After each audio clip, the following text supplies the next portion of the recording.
نحمده ونصلي على رسوله الكريم اما بعد فاعوذ بالله من الشیطان الرجیم بسم اللہ الرحمن الرحیم۔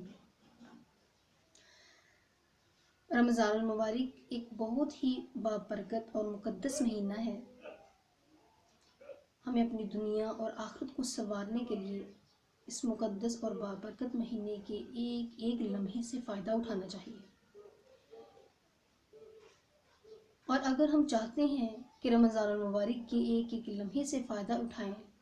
تو ہمیں رمضان المبارک کے فضائل کا علم ہونا چاہیے۔ آج میں آپ کے سامنے ایک کثیر الفوائد حدیث مبارکہ ذکر کروں گی۔ حضرت عبداللہ بن عباس رضی اللہ تعالی عنہ روایت کرتے ہیں کہ رسول پاک صلی اللہ علیہ وسلم نے ارشاد فرمایا کہ جنت میں رمضان المبارک کے لیے خوشبو کی دھونی دی جاتی ہے، اور اللہ رب العزت سال کے شروع سے لے کر آخر تک جنت کو رمضان المبارک کے لیے آراستہ کرتے رہتے ہیں۔ پھر جب رمضان المبارک کی پہلی شب ہوتی ہے، پہلی رات، تو عرش کے نیچے سے ایک ہوا چلتی ہے۔ اس ہوا کے جھونکوں کی وجہ سے جنت کے پتے اور دروازے ہلتے ہیں اور بجتے ہیں، جن کی وجہ سے ایسی سریلی اور دلکش آواز پیدا ہوتی ہے کہ ایسی آواز سننے والوں نے کبھی بھی پہلے نہ سنی ہوگی، وہ اتنی اچھی آواز ہوتی ہے۔ پھر اسی شب جنت کی حوریں اپنے مکانوں سے نکل کر جنت کے بالا خانوں میں آ کر پکارتی ہیں کہ ہے کوئی اللہ رب العزت کی بارگاہ میں ہم سے منگنی کرنے والا کہ اللہ رب العزت اس کو ہم سے بیاہ دے۔ پھر وہی حوریں جنت کے دروغہ رضوان سے پوچھتی ہیں کہ یہ کیسی رات ہے، تو جنت کے دروغہ رضوان لبیک کہتے ہوئے ان کو جواب دیتے ہیں کہ یہ رمضان المبارک کی پہلی رات ہے، اور رسول پاک صلی اللہ علیہ وسلم کی امت کے لیے آج جنت کے دروازے کھول دیے گئے۔ پھر اللہ رب العزت جنت کے دروغہ رضوان سے فرماتے ہیں کہ محمد مصطفیٰ صلی اللہ علیہ وسلم کی امت کے لیے جنت کے دروازے کھول دیں، اور جہنم کے دروغہ مالک سے فرماتے ہیں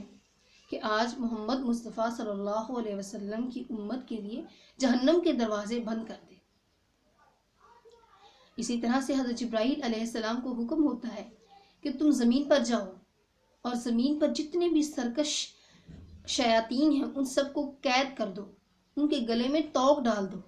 تاکہ وہ امت محمدیہ کے روزوں کو خراب نہ کر سکیں۔ نبی کریم صلی اللہ علیہ وسلم نے یہ بھی ارشاد فرمایا کہ رمضان المبارک کی پہلی شب میں اللہ رب العزت کی طرف سے ایک منادی مقرر کیا جاتا ہے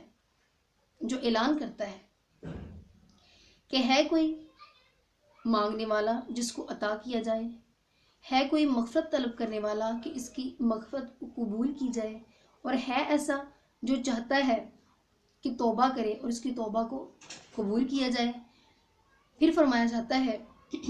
کوئی ایسا جو کہ غنی کو قرض دے، جو ایسا غنی ہے کہ پورا ادا کرنے والا ہے اور کوئی کسی قسم کی کمی کرنے والا نہیں، ایک ذرے کے برابر بھی کمی کرنے والا نہیں ہے۔ رسول پاک صلی اللہ علیہ وسلم نے ارشاد فرمایا کہ اللہ رب العزت رمضان المبارک میں افطار کے وقت ایسے 10 لاکھ جہنمیوں کو جہنم سے نجات دیتے ہیں جن پر جہنم واجب ہو چکی ہوتی ہے۔ اسی طرح سے جب رمضان المبارک کا پورا مہینہ گزر جاتا ہے تو اللہ رب العزت آخری شب میں اتنے جہنمیوں کو آزادی دیتے ہیں جتنے پورے رمضان المبارک کے مہینے میں آزاد کیے تھے۔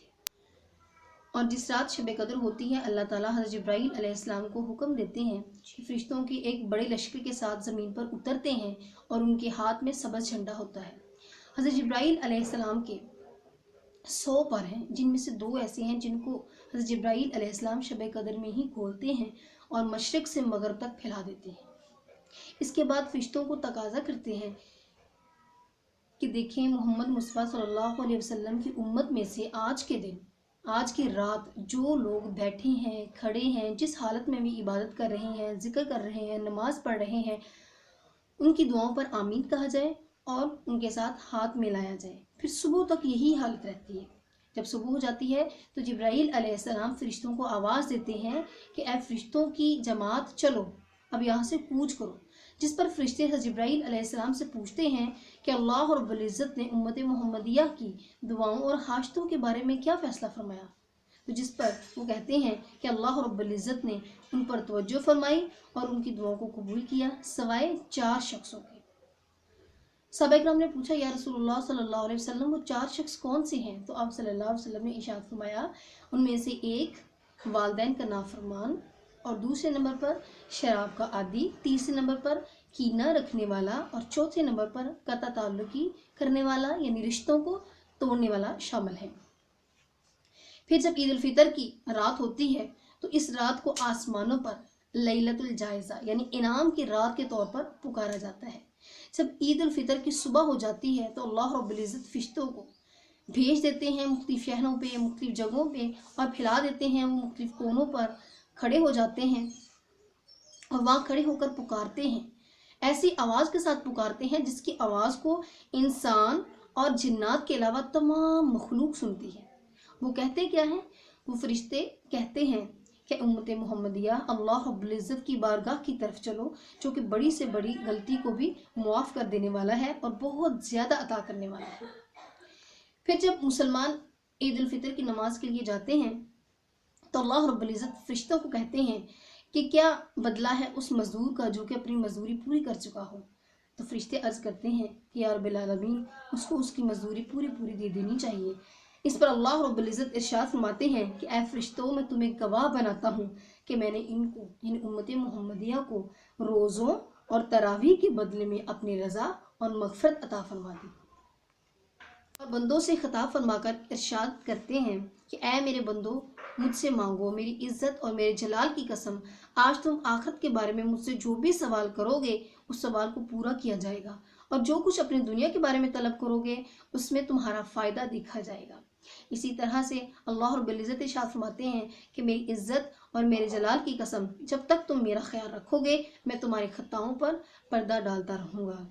اور میری عزت اور میرے جلال کی قسم میں تمہیں مجرموں اور کافروں کے سامنے کبھی بھی رسوا نہیں کروں گا، اور تم لوگ بخشے بخشائے اپنے گھروں کو لوٹ جاؤ اور خوشیاں مناؤ، اپنے گھروں کو بخشے بخشائے لوٹ جاؤ۔ جب یہ ثواب امت محمدیہ کو جو آخری دن ملتا ہے، فرشتے اس ثواب کو دیکھ کر کھل اٹھتے ہیں اور خوش ہو جاتے ہیں۔